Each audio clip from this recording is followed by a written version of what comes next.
here to talk with you all about accessible meeting. And what you'll find is that as you go through this, that a lot of it has less to do with actual accessibility, more about inclusivity. And if you think in an inclusive framework, you'll get accessibility taken care of. That's the focus we're gonna have here today. So I'm gonna make sure that you should all have you should already see the slides. You have access to a PDF and accessible PDF version of the slides. And we're gonna go through some ground rules here. But first, I'm gonna start with a basic question for you all. What's a disability?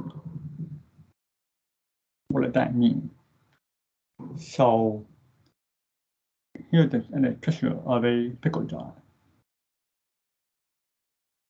Let's imagine you have a pickle jar and you're trying to open it. You can't open it. You squeeze it really hard, you bang it on the table, you put it under hot water, or the usual trick. You can't open it. So the question becomes, is it you? You didn't have weak fingers or other issues, or is it the jar? It's the same token, the same frame of mind to think about accessibility and inclusion. When people start feeling like they are the problem, then you start being concerned about whether something's wrong with you or something's wrong, as opposed to something's wrong with the system. And that's when we talk about the medical model of disability as opposed to what we may call the social model. The medical model says a disability is something to be fixed. Like I have cochlear implants without born deaf. So you put on cochlear implants and theoretically I'm fixed. I can hear sound, but that doesn't mean I can understand sound. I'm still deaf. So I got some improvement over my native financial situation. The social model says, rather than trying to just fix the person with the disability, you try to improve the environment so that everyone has the same opportunity to advance, to accomplish things, to do things, such as creating an environment in which the jar can be opened by anyone, and not just by certain people with extremely large, powerful fingers. So that's a model you want to think about when you think about inclusion. Okay, I'll step back for a minute and do some ground rules here. I normally have a slide on here for that, for some reason I don't today. So ground rules are, everybody who wants to talk or whatever, please say your name before you speak. Secondly, if you want to have a question, you could put a question in the chat, or you can raise your hand, and Megan, I hope, will help me make sure that I don't miss that, because I may not see all the hands raised, or may not see the question in the chat. And Megan can jump in and say, Jay, someone has a question, or Jay, someone has raised their hand. Okay. Maybe we'll also have other mechanisms which I'll talk about through the meeting about other ways you can include in ground rules and other mechanisms you use to make sure everybody's included.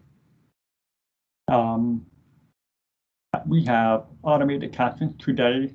No one requested anything else. If somebody had requested more than automated captions, like a cut or a live captioner, we wouldn't have that available.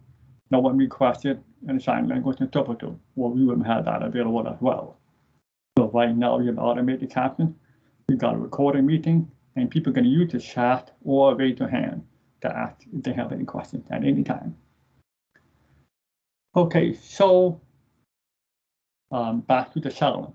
You want to have inclusive, accessible virtual meeting, and down the road, hybrid meeting, where some people may be in a room together and other people may be remote. So let's use the framework that everyone, including you, are blind, deaf, neurodiverse, or mobility challenged. So think about it this way. Hold on. So for example, let's say you're calling in on the phone. For all intents and purposes, you're blind. You can't see the screen. So you're relying on me the presenter to tell you what's on the screen, anything that's relevant that has not be spoken. So that's a phone call, you're blind. Neurodiverse, you couldn't be, for example, have a child at home, a 2-year-old. Daddy, daddy, mommy, mommy. And so you have to pay attention and talk to the child at the same time. That means you are cognitively challenged to pay attention to what's being done, what's being said, what's being shown. Suppose at the same time that the child is talking to you, you also have an active chat thread going on, and a person speaking, and the slides are moving. So you got to pay attention to the visual of the slide, the audio of the speaker, the content in the chat, and the sound. You got to compete that situation one way or another. Or you're deaf, your audio cuts out. Can't hear anything. What's going on now? People are still talking, and you're not hearing anything. Or you have a headset, and the headset stops working. Mobility challenge. Again, that could be an issue of that you break your hand, you hurt your finger playing basketball, all kinds of reasons why you might have issues moving your hand or your finger. So we all have the opportunity to face any of these situations, not just certain people. So here's a question for you. Have you ever had an audio problem at a virtual meeting or virtual presentation? One way to say, give me an answer on that is in the chat. You could type a +1 and say, yeah, you've had those problems before. Or a -1 to say, no, you've never had audio problems. So why don't you put something in the chat right now and tell me what you say? So you've got 3. Oh boy, everybody's doing a +1. Nobody ever said they've never had an audio problem. How about that? Okay. +13 from Chris. Okay, see? So, in other words, you can't always rely on audio. That's why these Microsoft Teams auto captions are so nice. They're not perfect. They make a lot of mistakes. My voice, particularly, because as a deaf person, doesn't get well represented in this. So, but it's nice to have. So you need to think about, well, if I can have audio problems, what about other people? So it's something to keep in mind as you plan for inclusive meeting.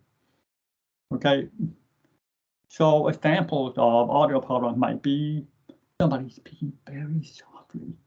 It's very hard to hear that person, or they have a very bad microphone, or your microphone's not working, or there's construction noises outside, or maybe you have repair work done in the room next to you, or the dog is barking. So a lot of other reasons besides technical reasons that you might have audio issues. Okay, let me see. So let's plan. Are you doing a presentation like today and doing a presentation? But hopefully some compensation with you all. But at other times, maybe it's not a presentation, maybe just a group chat, a group conversation. All of you have gotten together in a virtual room and are talking. The planning might be different for both of those things. Or are you sharing content like right now? I've got a slide deck. So we're looking at content or sharing content. Or are we having an informal discussion? Or we have the formal input by which you need to make a decision? Or you have your small group, this is a small group, or a large audience like a town hall. Each of those things and other elements may require different kind of planning, maybe different tools. So you want to think about by planning this, you then identify what tool is the best one, and then that tool may require certain things you can take into account. For example, some tools work better with ASL interpreter than others. Or some tools work better giving presentation, like showing a slide, than others. So you want to think about, okay, we'll have an informal meeting and there are no slides.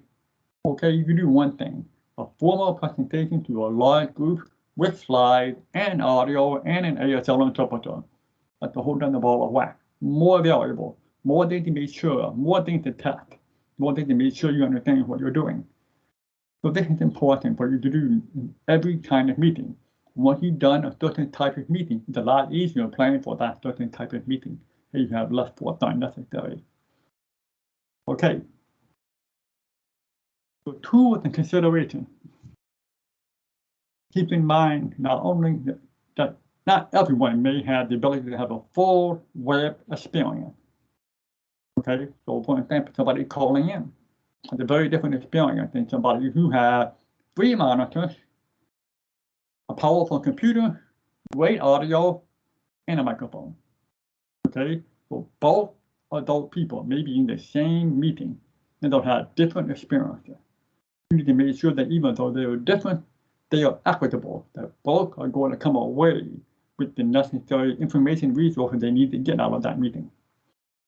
So universal design is the principle we would talk about this. We try to include as many people as possible in our materials and our processes. Okay, so I mentioned the phone meeting. So let's say you have a web meeting with lots of visuals like we have now, or screen sharing where somebody has a spreadsheet or something and they put it on the screen and we're going through that spreadsheet talking about the element here. Okay, so I'm asking now you're talking about multiple details in a spreadsheet and somebody's on the phone. You need to make sure that when you're talking through that spreadsheet, that it's clear to the person on the phone what you are talking about, and the person has a chance to stop, get everything figured out in his or her mind to understand what the next thing is.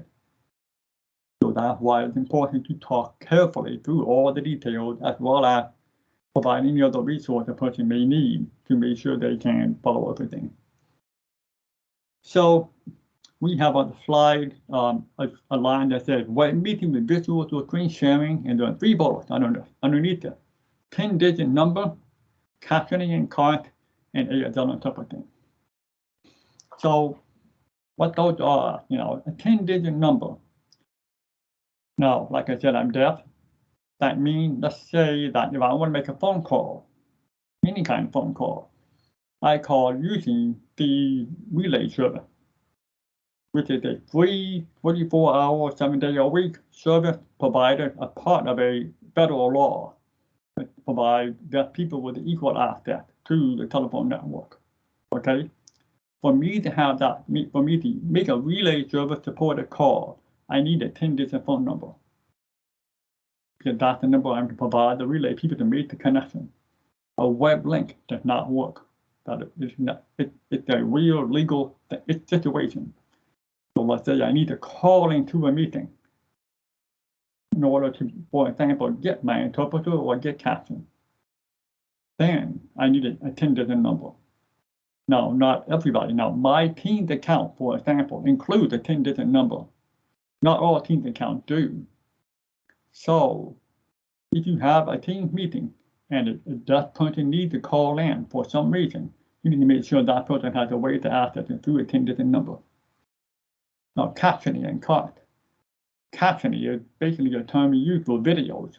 Like, for example, Megan said that you're going to, you have recorded this meeting. Well, ideally, after she records the meeting, she captions it so that people can get the access of the information to the meeting through captioning or audio or both. CART is, I forget the acronym, but basically a computer-assisted real-time transcription. That's a live person who's using a stenographer machine and they're typing live what's being said. Okay, that's a more accurate, more reliable form of live captioning than the other captioning you get from Teams. So when I'm attending a larger meeting, there's a lot more people talking, I'm going to request CART as an accommodation for myself, as well as for anybody else who may have the same kind of need. So when I'm giving a formal presentation myself, I request CART as a default because I don't know who's going to attend. Okay, so those are ways to make those meetings accessible. Not just saying, oh, you use automated caption, but the automated caption may not be very good. Finally, ASL interpreting. If you have people who use sign language as their primary mode of communication, then they're going to need ASL interpreting that meeting. That can make things quite complex. And we can talk about that in more detail as we go through this if we have more questions about how that works. But those are things you need to think about in terms of making things available to people upon request. So that's a key term is upon request. If you have your small meeting with an RSVP, you may can ask people, are you joining this meeting? You have the RSVP in advance, or you have a known group of people. Megan then can in that email say, if you need an accommodation, let me know. Give me some time. You can ask for an accommodation 10 minutes before the meeting, but that means you have to, because to get an accommodation, you have to ask people to put time aside, schedule themselves, and be available. So a minimum of 3 to 4 days is best for an accommodation, if not more. And that'll be cost or captioning or something similar to that. Those are accommodations for schedule or a VP meeting. But if you're doing a presentation to planner to an open forum, let's say you're doing a presentation to Ramsey County citizens about a highway project being given in Ramsey County. Anybody can show up. There is no RSVP required. There's a link to the meeting in a public arena. You have no knowledge of who might be there. You then must, in advance, provide captioning so that whoever needs it has it available. That's the difference between the RSVP requirement and an open, no RSVP, anybody can show up situation. Okay, so that's how you manage the accommodation issue.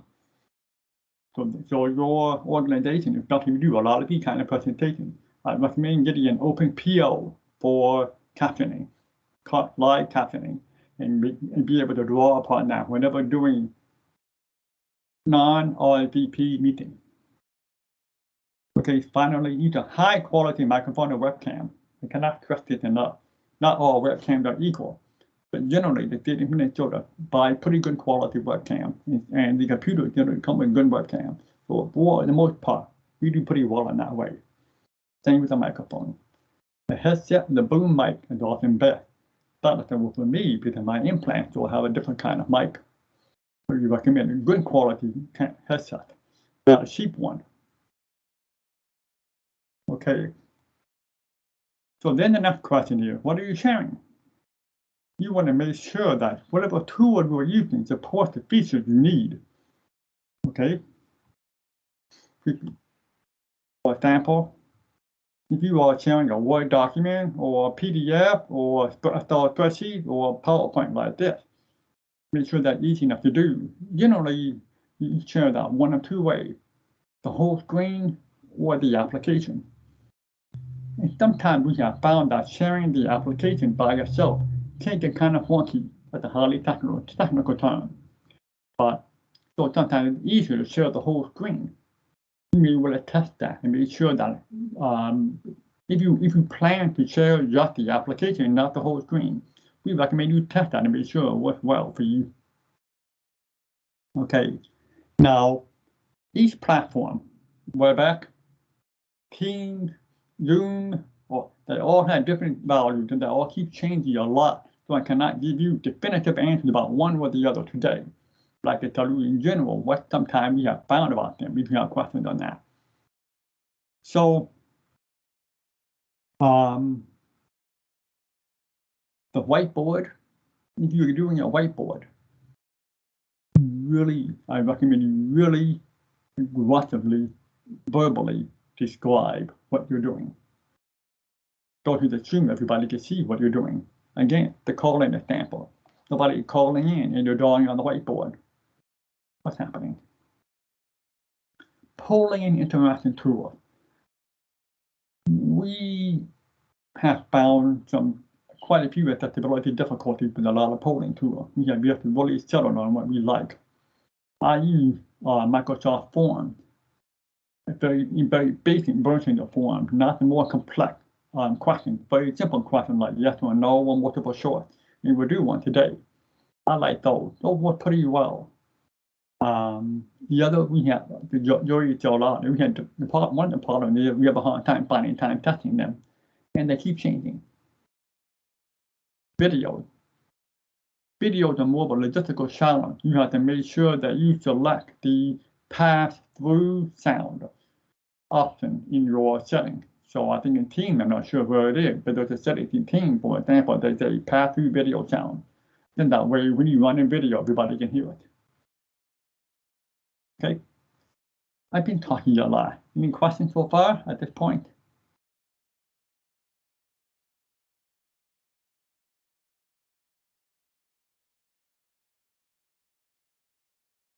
Okay. Next slide is who's doing the sharing. You've got 3 pictures here. One is only you, one person on a whiteboard, or one other, that you and one other, 2 people on a whiteboard, or many others, lots of people on a whiteboard. So if one of you is sharing, it's pretty straightforward. You grab the screen, you control it, you're doing it. 2 of you, maybe one of you will do all the manage the whole thing, and both of you can talk. You can keep it simple that way. If many of you are sharing, then you have to make sure that the tool you're using makes it easy for each person to have control. There are some programs, or both Teams and Webex have an various iteration where you have presenter versus attendee. So the presenters have sharing powers and attendees don't. In this case, we're in general meeting where any of you can share. So if we get into a conversation and one of you want to ask me something, you would say, I want to share something, and bam, you share it. So you have to figure out which one you want and how you want to manage that. So a note about slides. Sharing in advance is possible. That's what I did with you. I emailed you all an accessible PDF yesterday because for some people, they find it difficult to follow the slides in real time. It helps them a lot to read the slides in advance, have some idea of what we're talking about, and then they can follow the presentation much more easily. Another thing is one idea per slide. Try not to be too complicated. Another thing is keep the test really simple. Lots of words on a test are good for disclaimer, maybe legal statement, but who's going to read that?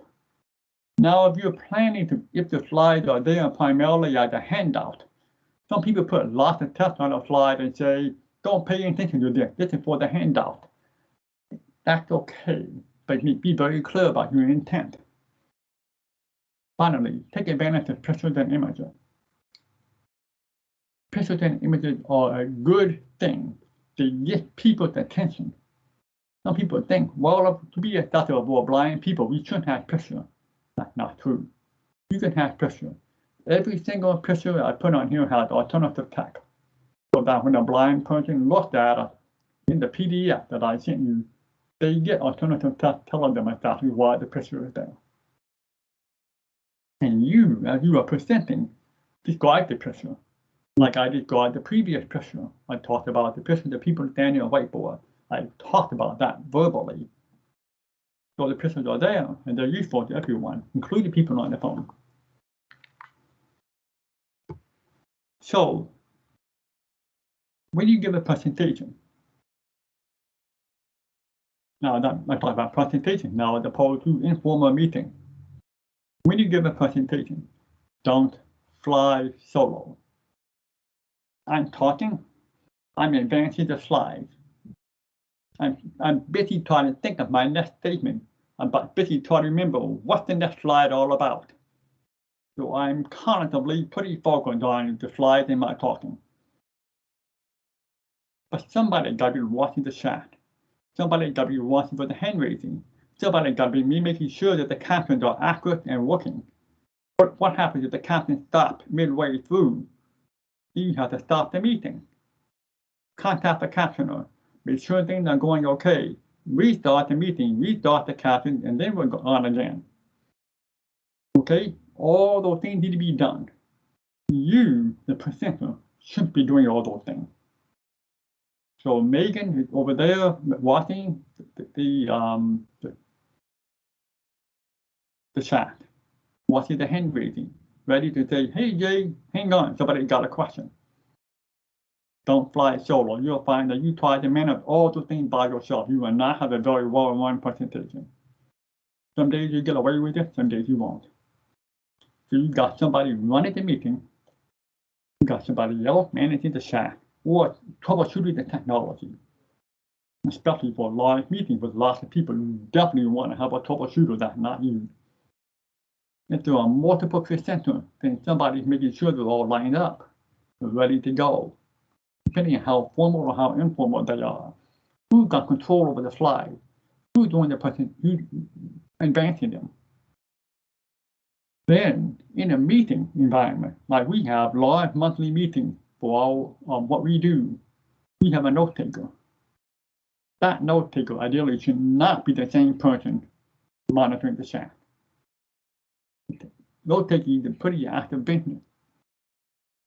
So always have multiple people with multiple roles and make sure those roles are well defined. And every meeting's role can be slightly different. Please make sure in some way you account for all these things. Now, this meeting is about a startable meeting. All the stuff I'm talking about are basically good meeting best practices. You can do inclusive to make it best for you, the presenter, and for people who are attending the meeting. Now, set the meeting rule. These are the rules I was referencing to the beginning of the meeting. Preferably, all of you have your mic muted, and I can see that right now. You are muted, which is wonderful. One person speaks at a time. And the way we do that is we ask people who are speaking to say their name first. So it's not like I start talking, yes, this is Jay speaking. So that's a formal way to acknowledge that you're the one, it's your turn, and you are speaking. Okay? We also do that not only as a mechanism for making sure that people are taking turns, it's a mechanism for making sure everybody knows who's talking. Not everyone can tell in terms of sound who's talking. Okay? Some people on the phone, some people don't tell voices apart and they hear perfectly fine. But for example, you've heard a perfect pitch. There are people with no pitch. They have the opposite of perfect pitch. They hear, they understand, but they can't tell pitch in voices. Okay?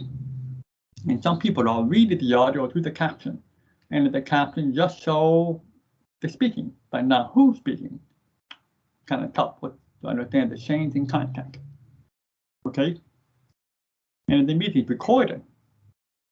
That really helps when the recording to look at the transcript or the actual caption, who's saying what. Okay? Describe what you're showing on the screen. Make it easy to choose speaker. We typically do this by having somebody like Megan, for example, manage the order. So for example, the 5 people raise their hand. Megan, by watching it, will say, oh, this is the first, this is the second, this is the third, this is the fourth. And then when she's announcing, hey, Jay, we got 4 people with questions. She listens to them in order. That way they know when they're going to be speaking. So the third person can spend the time thinking about his or her idea while the first and the second person are talking. Then she knows she's ready to go. Finally, send a startable document in advance, not necessarily just a presentation, but your agenda, meeting notes, or anything else that you have necessary for the meeting. So those are the rules that you have to set up in the ground rule for a meeting.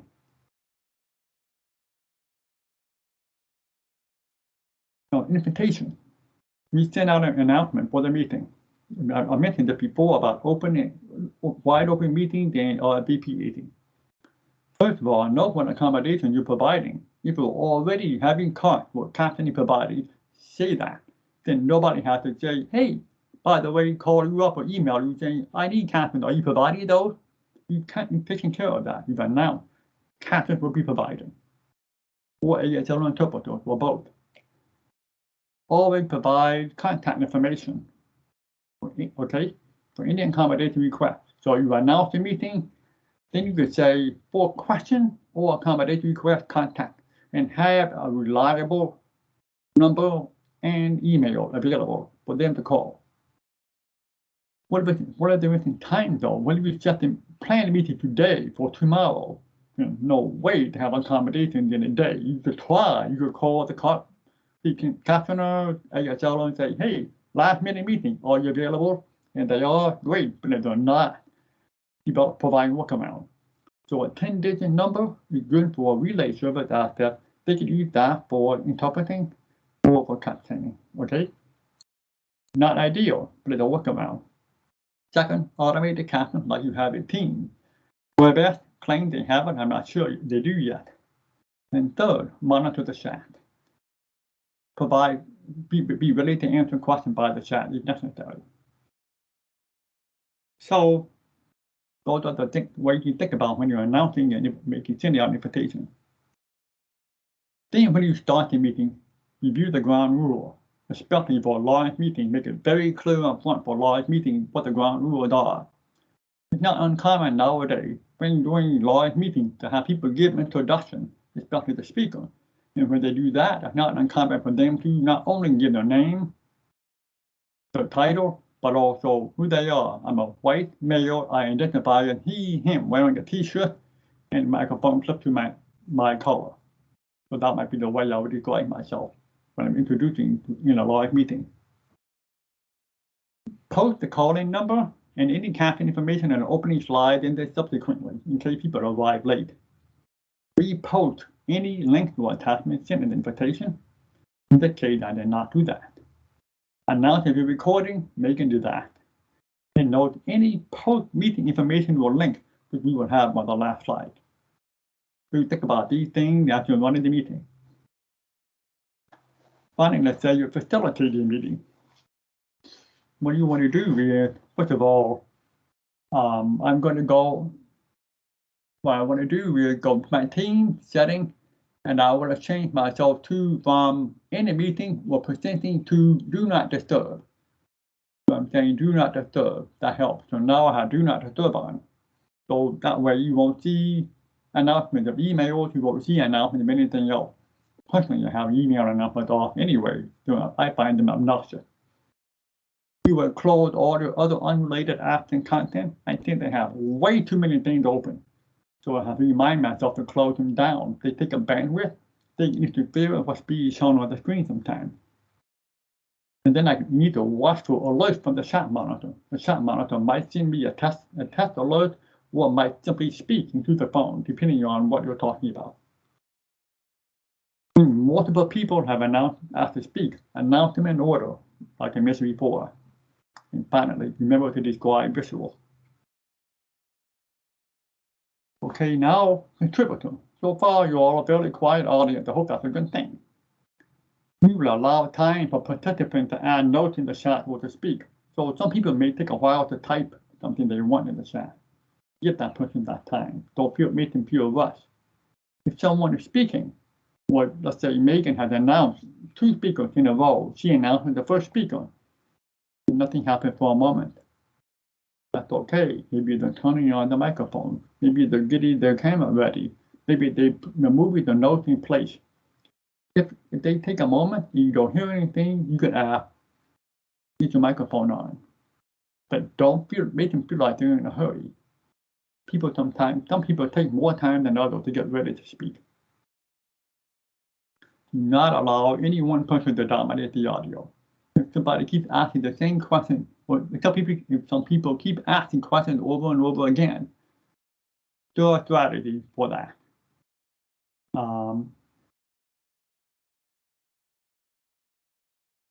And I'll talk about those strategies in the slide coming up. The key is to recognize that there are many reasons people may not be ready to jump in.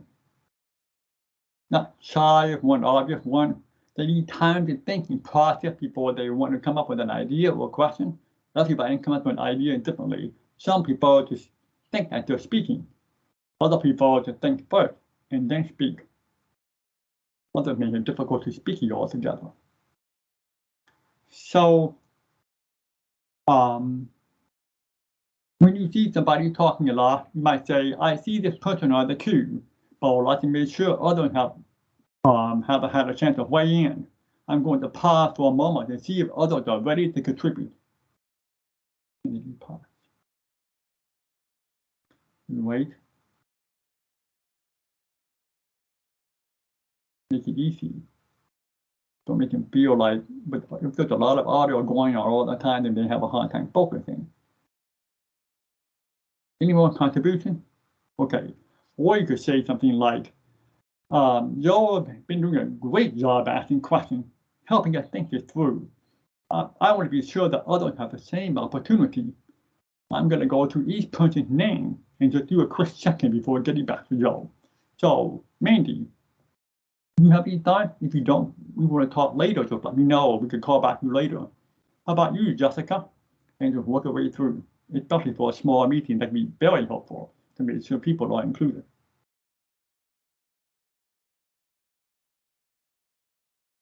So use the chat to speak. There are multiple ways to do this. Somebody can simply say in the chat, I have something, I have a question. Sometimes some people some group develop a special code like Q plus, meaning I want to be next to the Q. You could type Q plus or like to speak or whatever they want, whatever is easier for them to do. Or people can use their voice. Hi, this is Hannah. Please put me in the queue. Okay, Hannah, you're on. Okay, and then Megan or whoever the chat monitor is will announce a turn. You allow them time to unmute, and if the line queue, announce people in order so they can plan ahead. So, system strategy, kind of repeat it a little bit for ensuring inclusion. Always pause the key point, like if you're discussing something, ask if someone has something else to add. So if anyone here, for example, has stories about how they manage unruly caller, I'd love to hear from them. So if they want to do something now, they can put your name in the chat and say, hey, I'd like to give you an example. And then don't take silence as an agreement. You might have, when you put in the chat, a +1 or -1. +1 to agree, -1 to disagree.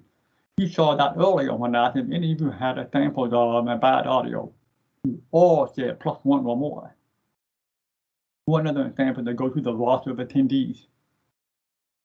And then if somebody is dominating, use the strategy I just talked about.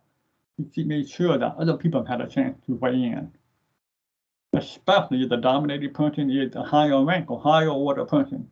You want to make sure that you can give other people who don't want to, say, contest that higher rank person, give them a chance to at least bring up something that they want to.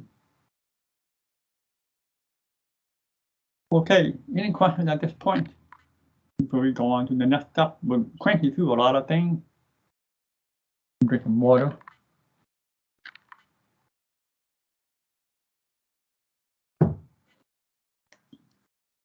Okay, content accessibility. If you show a video, please caption that video. I'm sorry, hang on, I see a question coming in. No question, okay, there's no question from him. Alrighty, and Chris, who had a +13, has had several people say, yeah, thumbs up. Okay, so caption video. Please caption your video. When you release or show a video and it's not captioned, you are excluding people, even people who do not identify as having a hearing loss. Slides. Please make the slides accessible. Now that's a little more complicated if you don't have any experience with that. PowerPoint does have a fairly good accessibility checker for slides, but here's what I suggest first. Number one, make sure you have a slide deck, a template, slide template that's accessible. You should have those available already at MnDOT. So if you don't, let me know. I can give you an example of how it's available for all of us here in a minute. And most agencies have this. So you have an accessible template. Then just use that template. Don't try to add other stuff. Don't try to create text boxes, for example. Text boxes are not accessible. Use the template as is. If you have a layout that's not available as a template, ask the communication people to help you get a layout that works, that is accessible. Okay, so start with an accessible deck. Use that deck as is. Then they have an accessibility checker. Make sure that you had included all the off text that you need to, that slide order is appropriate, and those kind of things. Then you have a fairly accessible PowerPoint. Now, we tend to distribute PowerPoint in the PDF format. There should be people in your agency that have some skills in creating accessible PDF. Please find and rely on them rather than making your own PDF, unless of course you're one of those people with skills. And then that way you distribute accessible slides. Finally, accessible reference document, whether the Word document, PDF, or website, make sure they're accessible too. We have here a picture of a off-test example. It's a Minnesota IT Services picture with two women, John Red Green and I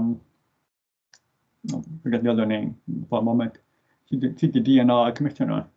And we have an off-test chain.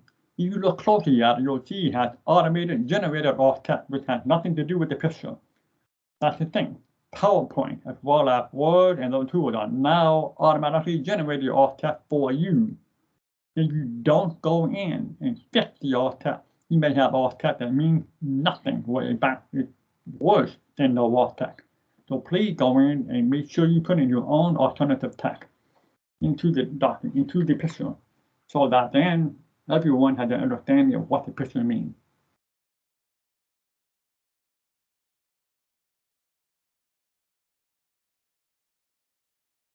Camera. How do you prefer to use the camera? So, for example, I have my camera on. You can, those of you who can see me, you can see that my lovely background, which is the river in Oregon. None of you have your camera on, which is fine. You can choose to have your camera on if you would like. That would be fine with me. About half of you have a picture. So I can see Jason Sorbo with a nice tie and a purple shirt. I can see Evan with a nice white sweater and white shirt. Mandy clearly likes a team that is not in the state. And Megan has a picture of herself in a shirt. But the rest of you have the MN logo as your picture. So I have no idea how you look. Maybe you don't want me to know how you look. That's fine. But we have found that pictures make things more personal. I mean, if we were in a meeting, in a room, I see all of you, and I will know what you all look like. I will know how you all may behave or whatever. And suddenly, if we move to the virtual environment, people are saying, nope, can't see me anymore, bed hair, pajama, whatever. And that's fine. But please recognize that, especially in a meeting with people, the more you show of yourself in one way or another that makes it more personal and appealing to people, the more friendly, more welcoming the meeting is.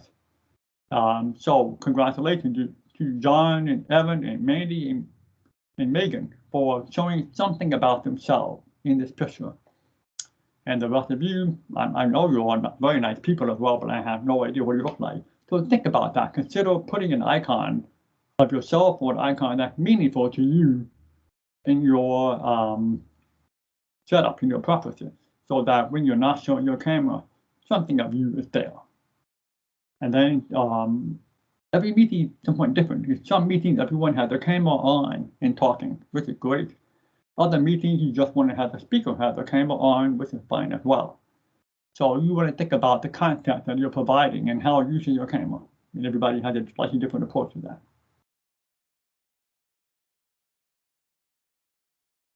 Especially if you are the speaker, I encourage you to have your camera on. And now we have a comment. Chris says he thinks MnDOT has rules regarding avatar. And that's entirely possible. They may not want people to have cartoons that may have a trademark, for example.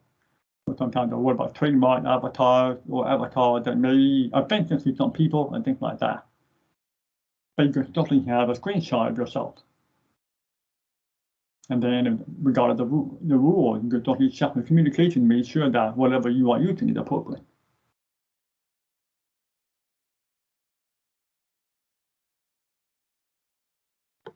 So now I'm going to give me 1 second. I'd like your feedback on your camera preference. So I'm going to provide a link in the chat. And I'm going to give you a chance to practice some polling. So please put a link in the chat. Please click on that link and give me your answer. And then we'll see what the poll does. Oh, shoot, I'm in mistake here. There we go. I'll give you all a few minutes.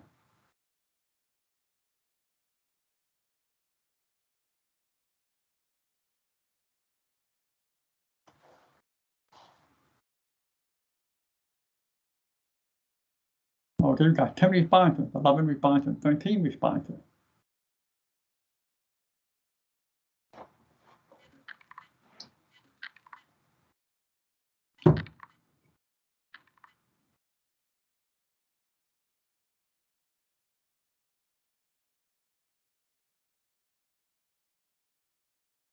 Hey, 17 people responded.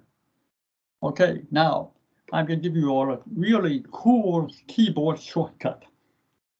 It's Shift, Windows, arrow. In my case, Shift, Windows, left arrow. And I get to pop something right over to the other monitor. Really cool. We have 18 responses. Let's take a look at what they all are. So when in the meeting, do you typically show yourself live on camera? 5 people said, yeah, they do that. Present a picture of yourself, 4 people said they do that. Post an avatar, nobody, so you're following the rules here. Or use the default off camera. 9 people said that. That's about what we see here. So yeah, it's a really cool shortcut. Because that way, you're, for example, right now I'm presenting using two monitors. I'm looking into the separate monitor and I have the slideshow on the computer. And so now I'm going to use Alt Tab to make sure I have my focus. Alt Tab, I'm going to focus to make sure I'm on the right place. Then Shift, Windows, arrow. Now pop it out, and then I can close that. So Alt Tab is another great tool. If you don't know about Alt Tab, try Alt Tab. You hold your finger down on the Alt key and then tap the Tab key, and that'll cycle through all of the applications you have open. So right now, I need to use the arrow key to advance the slide, but I'm not sure my focus is on the slide deck. So rather than using my mouse to kind of go around and find out where I am, I use the Alt Tab. You see me doing it now. I've got lots of things open against my own rules. I tab over to the slide, and I go back tab, I let go, I'm on focus. So now we answer the question about your camera. We're going on to technology consideration. So I want you to consider, number 1, how many interactive elements are you expecting your audience to navigate? Chat, caption, video, audio. I mean, what thing are you, the microphone on, the microphone off, the video on, the video off? There's a lot of things going on. Okay, so you will keep that in mind when you ask people to do things or how quickly you're expecting people to respond to things. Also, keep in mind that in some cases, the hand raise and the chat can be intrusive to certain people. So, for example, a screen reader user. If you're a screen reader user and they don't have their focus on the chat, they may not know there's anything happening on the chat. So I didn't mention this in the presentation earlier, but you may have noticed I'm always telling you what's in the chat. So Philip just noted, cool shortcut. And one person gave a thumbs up to that. So we could always verbalize what's in the chat for those who may not, maybe on the phone, or you may not have focus on the chat because there's different technology. Okay, so we take time to do that.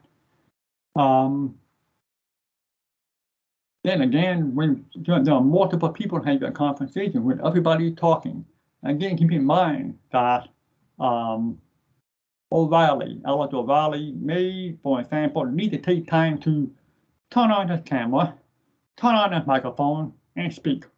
So by giving him the floor, him or her, I can't tell, I'm sorry, I just need to put the name. To let O'Reilly get the floor, that person, get the person in a moment, turn on the microphone, turn on the camera, and talk. Okay, always give people that time. Don't make them feel hurried. Then another question might be, how are you supporting ESO? How are you supporting CUT? Is CUT going to be captioning built in like this right now? Or to do a stenographer, you might have a separate window. Okay, because Teams generally has not supported third-party captions, only their own captions. So if you want to caption this meeting, we'll have another window, which means now I've got another thing to worry about. I've got a separate window with the caption. I've got the window with the presentation, I got the other window with all the chat going on. Okay, there's a lot of things to track. Are you providing American Sign Language? If so, how are you doing that? So, for example, if we had an interpreter in this meeting, then that means that the person who needs the interpreter is going to use spotlighting to spotlight the interpreter. Fair enough. Now suppose we have two interpreters. This is a longer meeting. We need to allow time for interpreter to switch. So the interpreter might say, excuse me, switch the interpreter. In that case, you pick a path. Interpreter switches. The person needing an interpreter finds the new interpreter, spotlight that one, and then we're ready to go.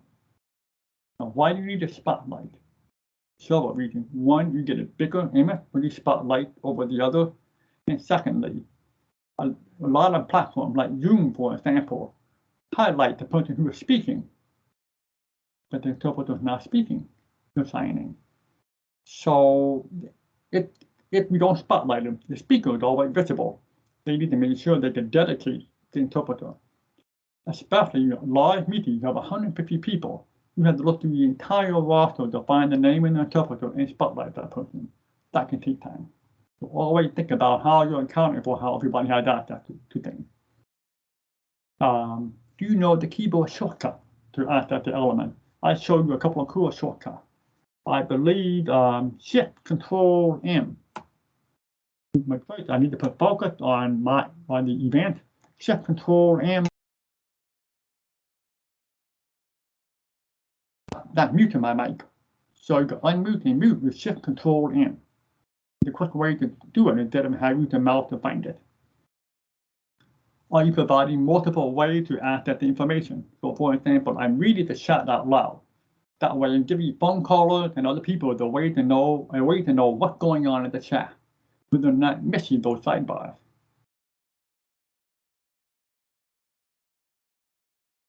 Anybody else think of any other technology consideration other than the ones I just mentioned?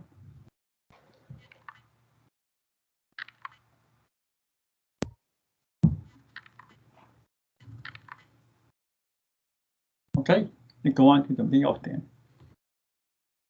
There's a list of additional resources. We have a couple of blog posts. We have a monthly newsletter. If you look in the bottom, you can text MnDOT space A11Y to the number 468311. That's the number 468311. You enter the text MnDOT space A11Y, and that will allow you to subscribe to our monthly newsletter. We have lots of great information, including the links we have, the first two links on this page. Those are from our newsletter. So we have digitally accessible remote meeting, and we have a remote meeting guide. And then a nonprofit organization that's funded by the U.S. Department of Labor has a program on 7 steps to make virtual presentations accessible. We have free accessible document training. Now you guys probably have your own access to word training through your learning management system. So if you don't, let me know. I think you do.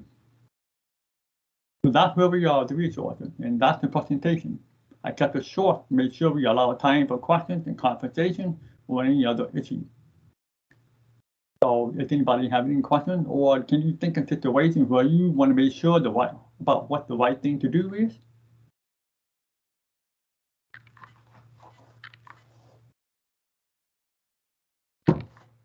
I understand you're planners. So you give a lot of talk about plans. How many of you frequently have talked to people you don't know or don't know about or don't know who your audience is?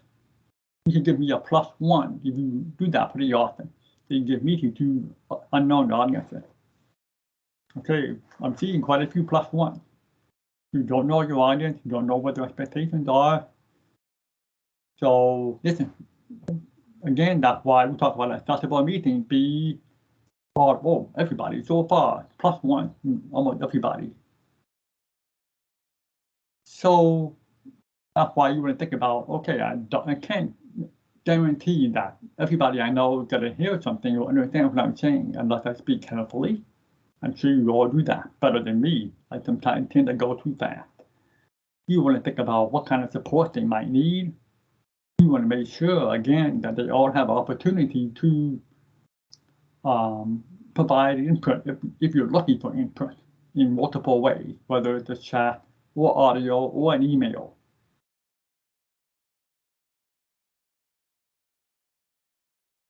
So given that you present to people who don't know, do you have any other questions other than what you talked about how you might, about the issues that you might have encountered or that you're concerned about?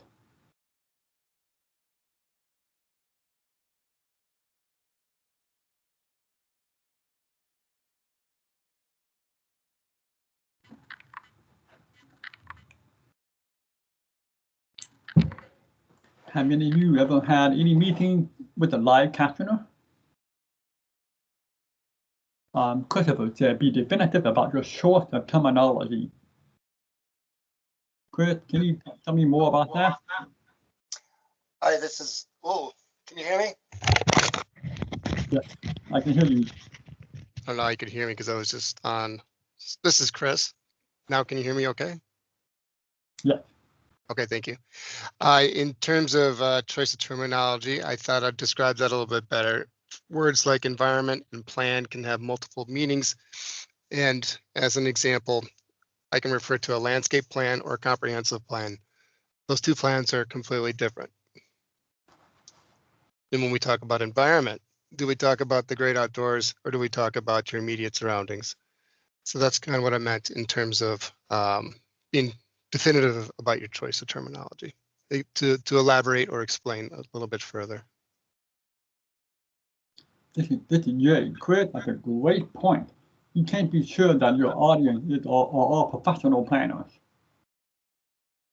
They may be just people off the street, or like you said, they may have a preconceived notion, how do you say that, about what a word means. They may not even you as a professional know. This is Chris again, and I agree. I am just off the street, but I'm also both a landscape architect and an urban and regional planner. So I carry both of those, and I often will make sure I explain what perspective I'm speaking about. This is Jay. That's a very good point. I like that. And Andrew said that I think this has been very helpful in thinking through issues we run into with ensuring accessibility. Thank you, Andrew. And Evan said, thank you for this information, super informative. That's great. So I like Chris's point about making sure you're clear on your language. And then the other thing about that is maybe think about definitions or sheets that you can provide in advance, either on the slide or in a handout, so people understand what you're talking about. You may want to think about that as an option, depending on the audience and the need.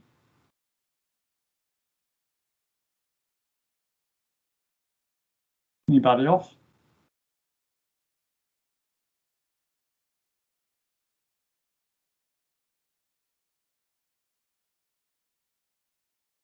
Now, regarding captioning, I'm sorry, Chris, go ahead. This is Chris. Do we have any, or does anybody on this call have, I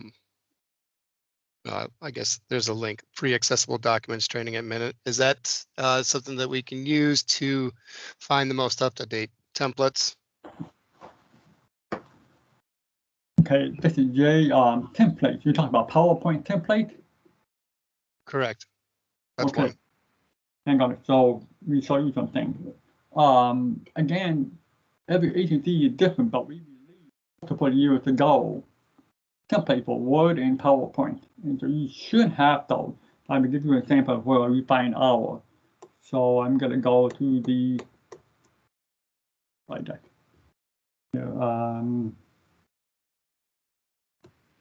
This is the slide file. So when you go, if you open PowerPoint, you should go to File, and when you go to File, you go to what's called Backstage View after you click on the or select the File menu item. So under the File menu item, you go to New, which is right to left. You can tab up to new. Under new, you have blank presentation, and then you have PowerPoint template. That's the state of Minnesota PowerPoint template.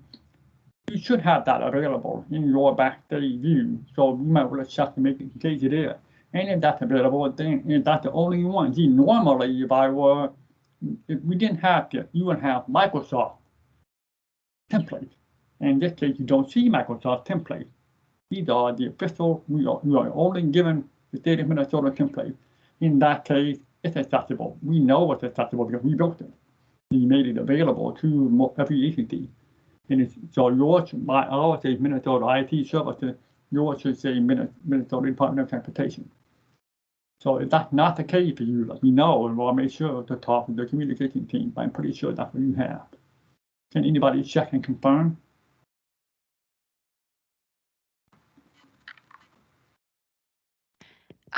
Yes, this is Renee. We do have PowerPoint templates in Word. So if you click on new and you go into the, it'll open up, either blank or there's the MnDOT templates at the different sizes. And then same thing for Word. So those are all accessible, but it's just when you create the document, you add the content, then it's doing the accessibility check to make sure that we are accessible. Like I think someone mentioned that in the chat as well. Yes. This is Jay, correct. So right away is correct. And so with Andrew code, he said, yes, we do have default template. And then Andra Matthew said the DOT templates are available on iHub. But accessibility, we need to be checked once those are populated with content. Now, the challenge with iHub is that means that if I understand correctly, you are downloading. And so the problem with that is that you don't want to modify the template. You just want to copy the template. So the advantage to be able to go backstage in PowerPoint itself or in Word itself, that you're never going to change the template. So that's why I found this method if it's available to you all. So again, all of you have said you got the accessible template. Don't do things like add text boxes. Those are not accessible. They're very hard to mess with. Use the template, the layout that you're given. If you want a different kind of layout, then check with communication about making that layout available to you, whether it's like 3 columns or extra boxes or whatever. Any other question? I've been missing Kathleen earlier. So again, I really encourage you to think about when you're doing a public presentation to have caption, put live personal caption rather than automated caption available there. And so I encourage you as planner to maybe as a group, see if you can have access to like an open PO. That's what we do. We get an open PO with a captioning vendor, and there are master contracts for the captioning vendor. You may never use it, but by having an open PO, you can grab a vendor a lot more quickly than you did not have a PO. All you have to do is say, we have a PO, see the person available, schedule it, and you're ready to go. So really encourage that as a way to simplify getting captioner for presentation. Anything else?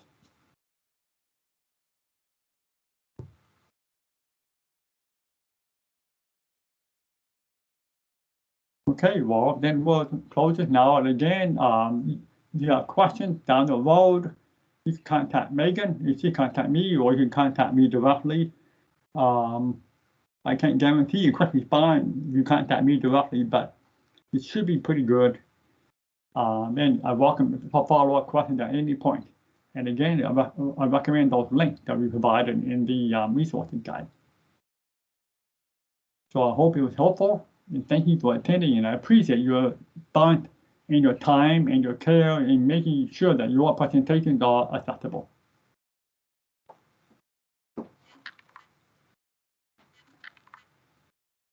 Yeah, thank you, Jay, for being here and sharing your knowledge, just letting everybody know that we're going to be following up with the video from this meeting.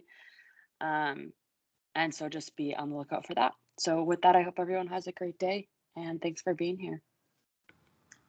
You all too. Have a great day. Bye for now. And thank you, everybody.